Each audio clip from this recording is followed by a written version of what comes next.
Hi everybody, welcome to the onion gravy clip. It's me, Chef Archie Pie. I'm making a fabulous rib sticking gravy for the winter, perfect for Yorkshire pudding, amazing for bangers and mash. Pretty much you can stick this on anything, it'll insulate you for the winter. Okay, so let's get cracking, let's run through the ingredients. I've got a pan of sliced onions, some garlic cloves, some beef dripping, some plain flour, some good quality beef stock or even chicken stock if you prefer. The better the quality stock, the better the flavour, the sauce or the gravy at the end. Half teaspoon of each fresh rosemary and thyme that I've had from my garden. Also a tablespoon of fresh parsley, got lots of that in the garden too. And some salt and pepper, dependent on how you want it. Don't forget your stock is already seasoned, so it's up to you how much you put in. Okay, let's get cracking. Here are the onions, and here's the beef dripping, sizzling away with the parsley and the thyme and the rosemary. Now there's two ways of achieving the caramelization stage.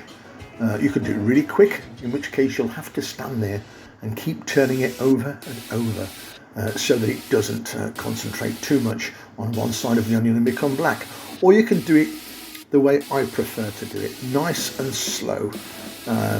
My way will take around 20 minutes. It'll take on a beautiful brown colour gradually. And the thing is, when it's a gradual process, there's more flavours hanging around. You're extracting lots more flavours. It's more likely you'll get a nice concentrated oniony flavour at the end. And you won't burn it. So there we have it. We've achieved our caramelisation stage there. You can still see it sizzling away. It really is beautiful. The smell from fried onions is one of the best smells ever, in my opinion. And I do believe our onions have reached the stage that we want beautifully brown. You can go on a little bit more if you want to. I'm happy with this stage. Time to add the flour, about 3 ounces of flour.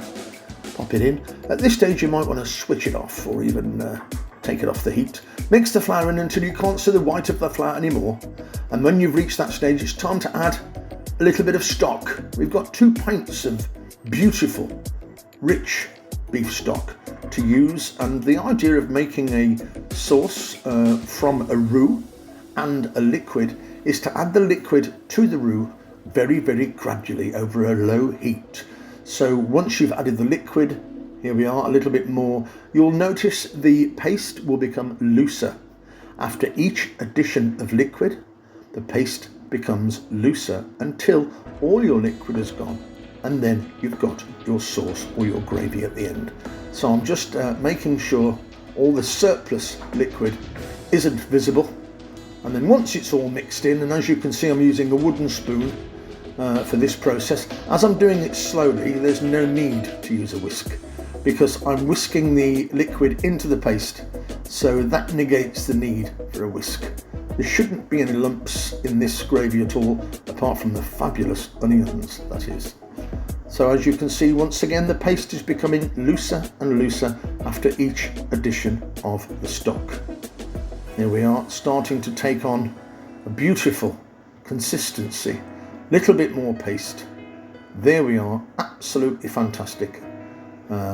Getting quite excited now. My onion gravy is starting to look like a luscious onion gravy, perfect, as I said before, for the winter. Really, truly wonderful. And a little bit more stock goes in there. Don't be tempted to add too much. Try and be patient with this. I promise you at the end it'll be worth it. There'll be no lumps and your gravy will be beautifully smooth. In total, this sauce or gravy will take you around about half an hour. There's the last of the stock.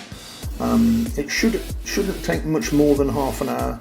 The problem with doing these things quicker is that you have less control.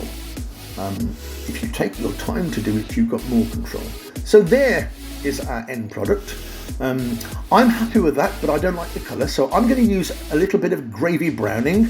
I'm sure there's lots of different colourings around the world available, but here we can get a browning called gravy browning, and obviously it makes our gravies much more appetising and they look beautiful. I'm very, very happy with that. I am going to pop a little bit of salt and pepper in there at some stage. I shan't put much salt in because, as I said before, my stock is quite salty already. But that is a fabulous onion gravy, ready for my mashed potatoes, ready for my Yorkshire pudding. I can't say any more. I'm happy with it. It looks perfect. It's ready to serve. Listen, folks, this is Archie Pie here. I'm so grateful you've tuned in. If you wouldn't mind sharing, liking, or even subscribing, or even pushing the notification bell, I'd be very, very grateful. Look at that gravy. It looks truly stunning. I'm so pleased with it. Everybody, please take care of yourselves. Thanks for watching, and sending you lots and lots of love from Chef Archie Pie. See you soon.